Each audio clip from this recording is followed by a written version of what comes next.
Hey peeps, welcome back. We're talking The Real Housewives of Potomac, Season 9, Episode 1. Hey, before we get into the video, please do me the honors of subscribing to my channel, hitting the notification bell so you can always be notified when I post new content, hitting the thumbs up because that does wonders for my channel, and share. Thanks.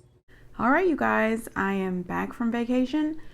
I am slowly but surely getting caught up on all the episodes of all the shows that I missed while I was on my girls' trip to Nashville. So let's just get into it.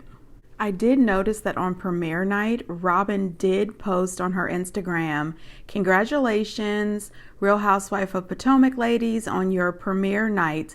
Best wishes on an amazing season 9. That was very nice. That was very big of Robin. I will say that she was not missed. I know that sounds rude, but I didn't miss Robin.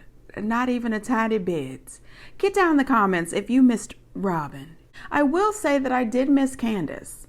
There was, a little bit of I miss Candace situation going on. I did see that Candace is on the cover of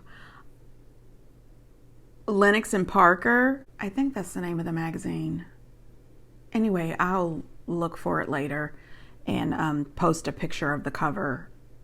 But I think that's what I remember. Anyway, I do remember that she looked absolutely stunning on the cover. And I really do kind of wish that she was on the show this season just so that we could check out the baby's nursery and, see the excitement of the new baby coming. But I'm sure we'll see some of that on her social media or on a special for Bravo or something like that. I do have a sneaking feeling that after 1 or 2 seasons of absence, we'll have Candace back on the show. All right, so let's get into it.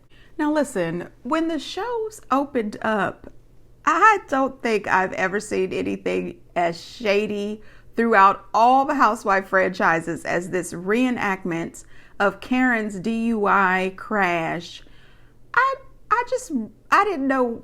I said, well, I was taken aback. I really was. I said, I don't know whether to laugh or be mad as hell. What is this? It was a bit much. It really was, but I appreciate it. I am sure that they didn't have to do that, but okay. Anyway, the show picks up 1 month later after Karen's DUI. Now, I have said this before on previous housewife videos, as well as some of my love after lockup, love during lockup, life after lockup videos. I deplore people who drive drunk. I really do. There has been way too many times that I have watched the news and seen where the drunk driver survives, but the innocent sober people who were behind the wheel minding their business dies. It is way too many people whose family members have lost their lives due to people driving drunk, and it absolutely makes zero sense to me. Now, one of the housewives, I believe it was Mia, made the comment, "You are Karen Huger, and you can afford a Uber. You can afford a driver." Another thing that I did not particularly like is that I didn't hear any accountability. This is not your first, this is your second DUI. The ladies have always alluded to the fact that Karen has a drinking problem, and I have always been Team Karen and didn't believe these women. But now, this is starting to shine a little spotlight. Now, don't get me wrong, I am still Team Karen. I think Karen is a fabulous person, but I cannot get behind drinking and driving. And what I also cannot get behind is not just standing in the shit. You know what I mean? We saw Shannon stand in hers on The Real Housewives of the OC. I need Karen to just say, what happened is absolutely wrong. I had way too much to drink. I had no business behind that wheel, and I should never do that ever again. And I apologize to my family, to my friends, and to the innocent community. She was not taking accountability, and I didn't love it. Giselle goes over to check on her. And, the rest of the ladies, they all have a little something to say about this DUI. They are completely shocked by this. And I have to say I'm shocked by it too, because I thought that she had learned her lesson from the first time. This woman is smart.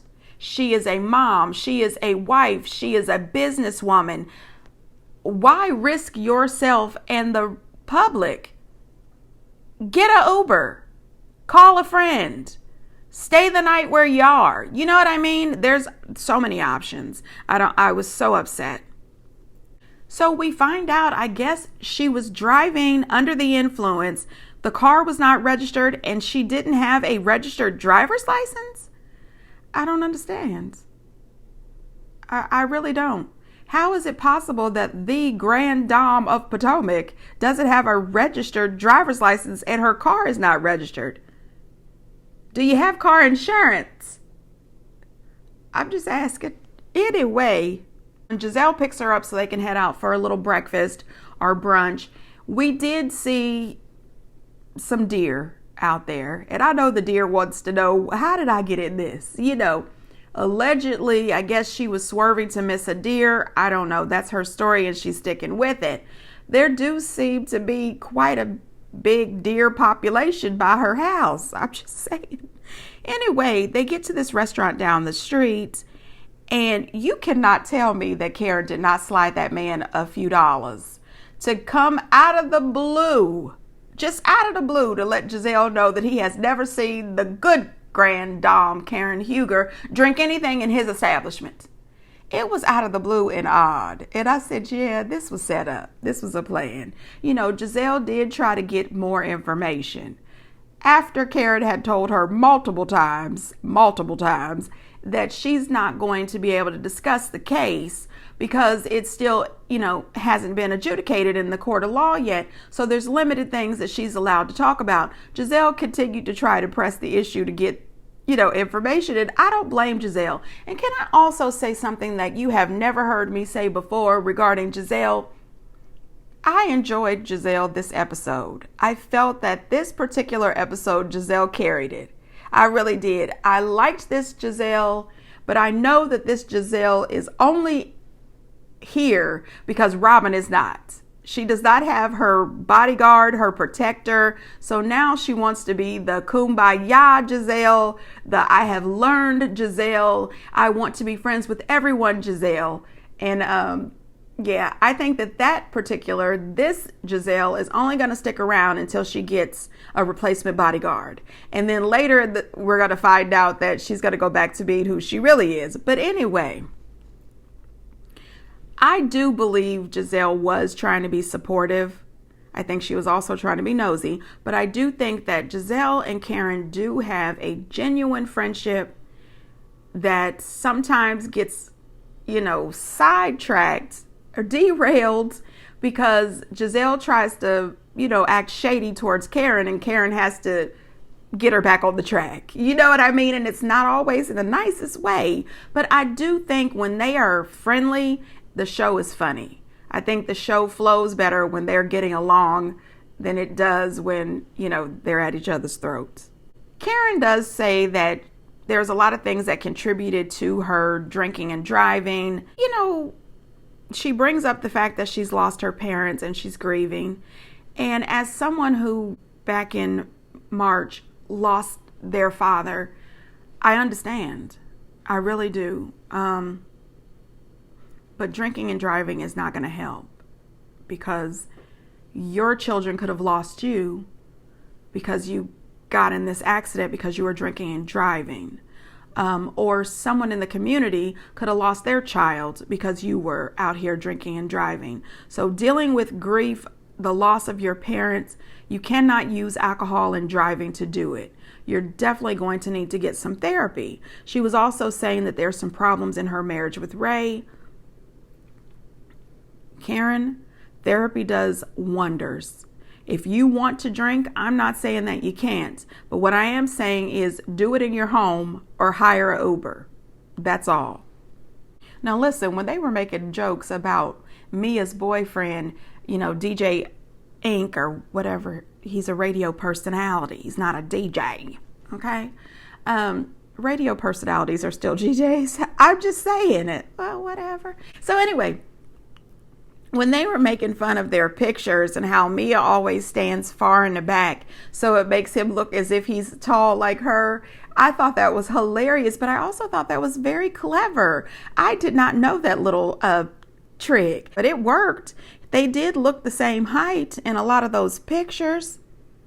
We then move over to Mia and Gordon, and they are doing the co-parenting thing. You know, as much as I do like the gossip, I like the tea, I like the drama, this is a situation I don't love because there's small children involved. If their children were grown, in their late 20s, 30s, something like that, I would say, okay, let it play, let it ride, let us see it. But Mia talking to Gordon about the paternity of Jeremiah and, oh, I didn't love it. The infidelity in the relationship, it's a lot. It's too much. And at some point, those children are going to see it and hear it. Not only that, a lot of their children's friends, their moms and other relatives, I'm sure they watch the Housewives. And I'm sure some of those kids are seeing the episodes or hearing them or walking through the room while this is going on. Not only that, kids are all over social media. This could be very hard on him when he goes to school. I think that her and Gordon both have a right and a responsibility to protect the children and not bring up this type of sensitive shit. I mean, I didn't love it. I didn't. And when Gordon voiced his opinion that he did not want to do a DNA test, he did not want Ink taking his son to the barbershop. And she says, well, that's what co-parenting is. He says, well, he's not a parent. Team Gordon. It's a no for me. Okay, if my son needs a haircut, I will take him to the barbershop right in the middle of a separation. They are not divorced. They are separated. And I have said this on many of my Love After Lockup videos. I do not love it bringing in new people in the children's lives. No, I think that it was too early for Ink to be involved with Mia and her children. Now, if she wants to see Ink at his place, that is one thing. But having him included in the children's life this soon, it's just my opinion. I'm not here for it. Don't love it. Those are her children. Those are Gordon's children, and they have to make the decisions for those kids. But in my opinion, it was too soon to move forward with this man in the children's lives. Now, we see Ashley going into season number 3, still married to Michael, meeting up with this attorney. I don't love this storyline. I don't care about it. I really don't. I guess she assumed, Kenya Moore took 17 years to divorce. I can do it too. I don't care about her and Michael's relationship or their divorce. I think this is for storyline purposes. They could have been divorced. Wendy resigning as a professor, I know that had to be hard for her. This woman has had a glorious career and she's just turning 40. This woman has the 4 degrees. She's a correspondent on the news. She's a real housewife. She has a few side businesses and she was a professor. I think that she's killing it professionally.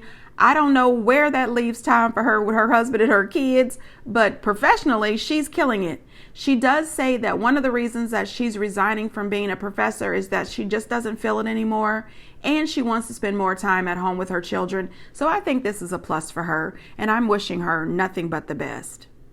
Now we get to meet one of the new housewives and another friend of Karen. So it turns out that Stacy, who is a really nice, beautiful woman who is a former host of QVC, she is friends with Vivian, who is friends with Karen. So now all 3 of them are pretty close. I did think it was quite shady when she brought up to Karen, is it all right? Is it odd that we're drinking champagne in front of you? Karen, she wasn't here for it. She just stared at her for a second. Then she said, no, I'm not drinking because of medication that I'm on, but I'll be back to having libations with you guys later.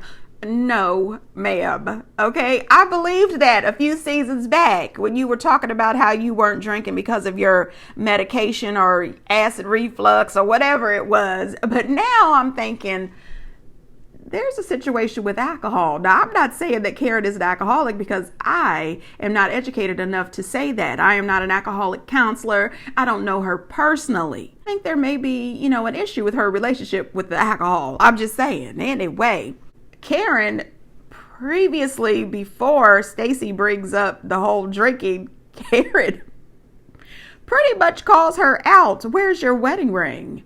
I said, oh my God, come on. If she hasn't already mentioned it, she probably doesn't want to talk about it. You know what I mean? Karen said, I noticed when a big diamond has disappeared. Well, honey, listen, turns out Stacey has been married for 16 years, but they have been separated for a year. And she said the separation happened, pretty much when she came home and stopped working from QVC. And, I totally get it. I used to work with a lady who was married to her husband for about 22 years, and then they both retired. When they retired, they started spending more time together at home. Seemed to be about a year later, I saw her for lunch because, I'm still working. She's retired. I meet up with her and I said, hey, how's everything going with Larry? What are you guys doing? Are you traveling and seeing the world now that you guys are retired? And she said, oh no, me and Larry are filing for divorce. It was too much togetherness. She found out that all those years where they were working and then coming home, spending time together, they had started to change.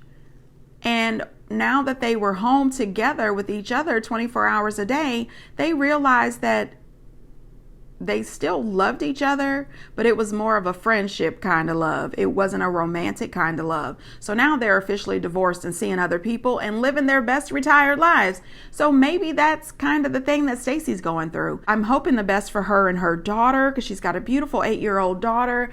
I'm hoping that they're able to co-parent beautifully and things move on happily for both of them. Now, Giselle. We see Giselle prepared the invitations for Karen's get-together for her birthday. And I don't know why Kyle was in the back with that boom, gack, boom, gack. What was that? I said, you know what? Just shut up, Kyle. And another thing. Giselle, we don't have to see Kyle every season. I really don't love Kyle. So when Ashley shows up with that bounce back basket for Karen, I'm sorry, I laughed my ass off. She had a water bottle and a whole bunch of Uber cards and some other stuff. I said, this was really nice. I'm sure that Karen is going to take it for the shade that it is, but I thought it was hilarious.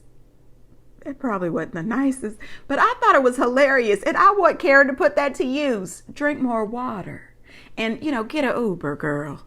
Anyway, Giselle was proud of herself because she invited Wendy to the get-together. She says that she wants more peace this year. She would like to make up, with Wendy. And like I said, yeah, I'm sure you do. You don't have Robin. And you don't want those problems with Wendy. Wendy does arrive. All the ladies arrived. They were looking amazing from head to toe, every last one of them. Wendy speaks, Giselle speaks. I said, oh, this is great. Remember last season when Wendy and Giselle both wouldn't speak at all? I said, oh, this is good. However, Wendy says she's going to be civil, but they do need to have a conversation. I think that Wendy and Giselle could be quite a good duo if they could just get it right this time.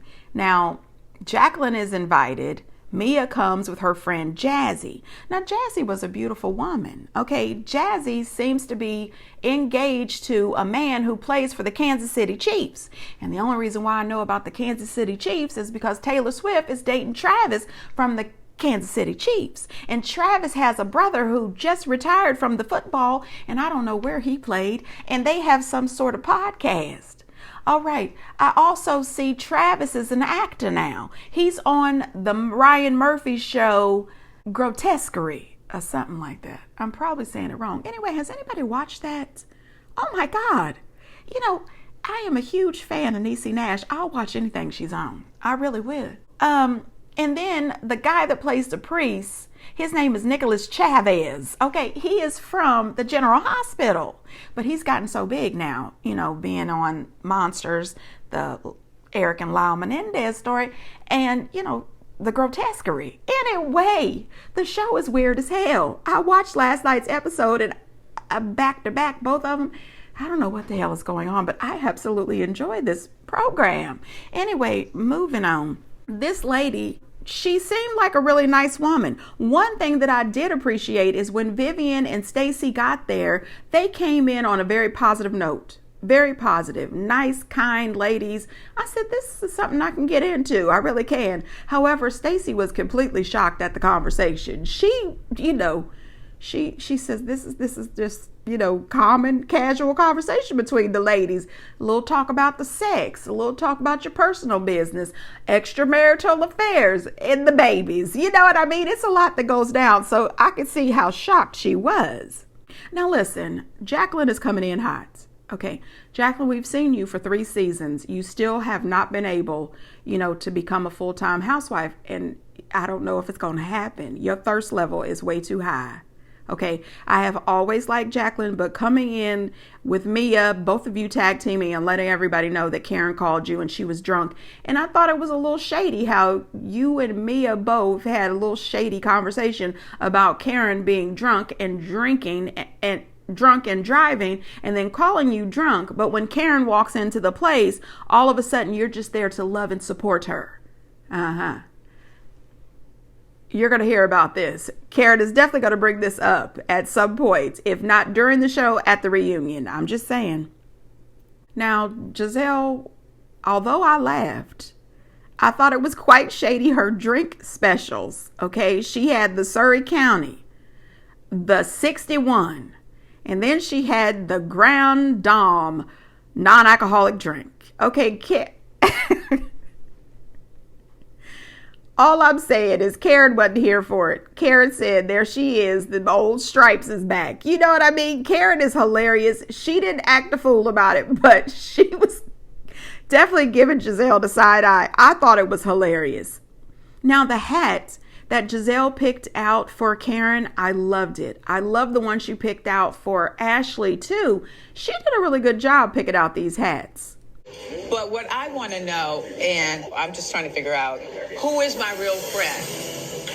Because this is an opportunity for you guys to swing whichever way you want. I want to see who the real soldiers for Karen Huger is, because I certainly don't want any fake bitches around me. Quite the gangster of Potomac. Be very mindful of how you go so low. Honey, now listen. Okay. Karen never lets you down. She said, I want to know who my real soldiers are, because she's not going to hang around any fake bitches. And when she said that, did anybody notice that Wendy kind of looked at Jacqueline and Mia? I said, oh my God. I don't blame Karen, for being real clear, on what she was going to be watching out for. She just wants to know who her real girlfriends are and who's going to be talking shit about her behind her back. I don't blame her. However, I don't know if I would have said it exactly like that. I don't even know if I would have said it, but I appreciate her honesty. I really do. Ashley acting as if she was shocked, that Karen didn't want to talk about this legal issue. I said, wait a minute now. Wait a minute, Ashley. Wasn't it you last season who continued to say that you couldn't talk about the situation that Michael was going through with Candace because it was a legal issue? I did hear Ashley say she understands because Karen could end up going to jail. And that is true. She could end up going to jail. I have not kept an eye on this case, so I don't know what the outcome was. I'm assuming that she probably had a bunch of fines to pay, maybe some community service. She could have even gotten put on a little probation. I have no idea. But, jail time was definitely on the table. Tried to spin this lunch into a loyalty session. Who is loyal to me? I don't know, but I love her. However, I do think that she is acting really ridiculous, and she is not taking accountability for anything. I'm hoping that after this legal situation is completely closed, that she'll come back and say, I was absolutely wrong. I should not have done this. Say something. You guys, I really liked this premiere. It did seem fresh and new. I loved the ladies. They all looked great. It seems like they're really coming with something this season. I really liked it. I feel like her and G were more of like a business partnership. Did G know it was business? I think that both of them knew that. That's a long business arrangement. Yeah. Mia, come on. It's got to be more than business. When G shared with the world that your children had seen you in bed with another man. Oh my gosh. No. But Mia, you didn't protect your kids at all costs. You didn't. Because if you did, you would not have mixed ink with Gordon. There was a mix and there was a mingle. There is no mix. And I think that's why Gordon filed for went off. separation. But isn't that why Gordon had a fit? I cannot control anybody. You guys didn't know what we were going through. You knew what I was going through, and she's the only one. But listen, does that mean I gotta stay in a marriage that's abusive? Sitting here saying that.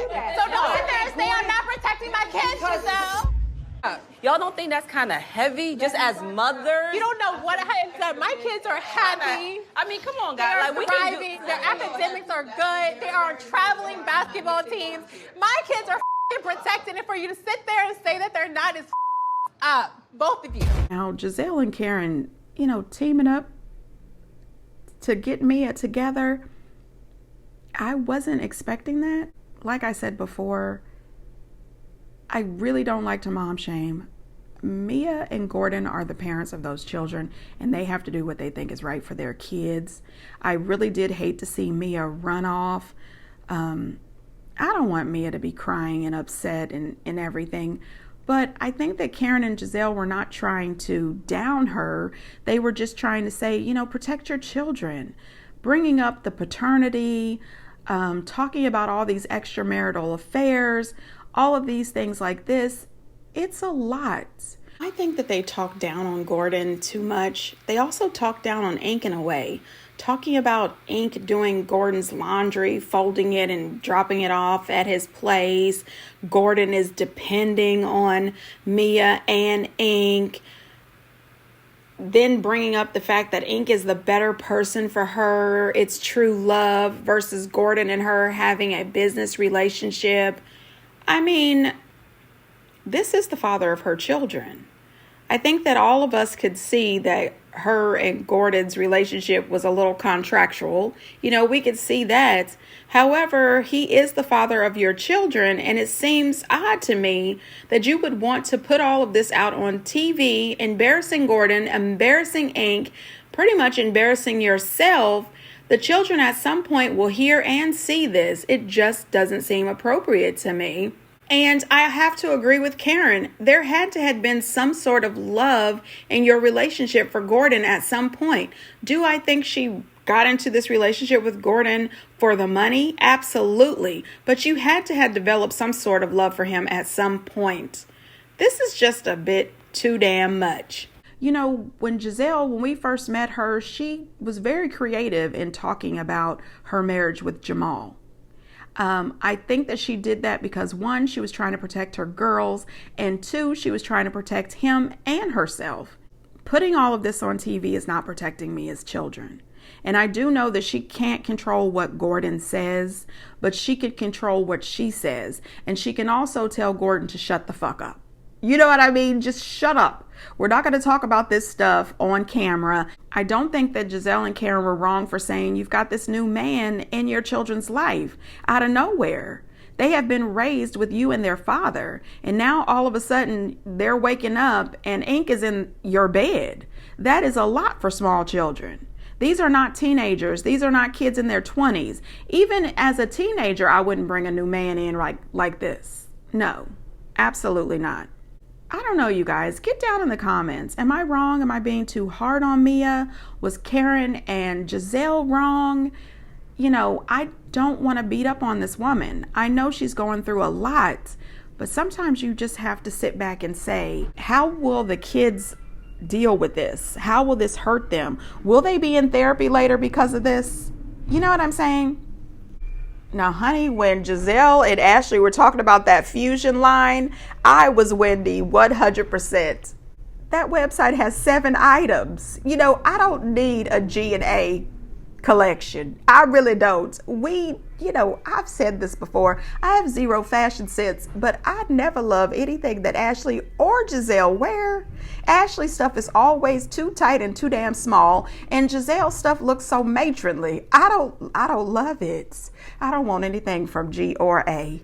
I'm just saying. Anyway, peeps, get down in the comments and let me know what you think. And until next time, bye.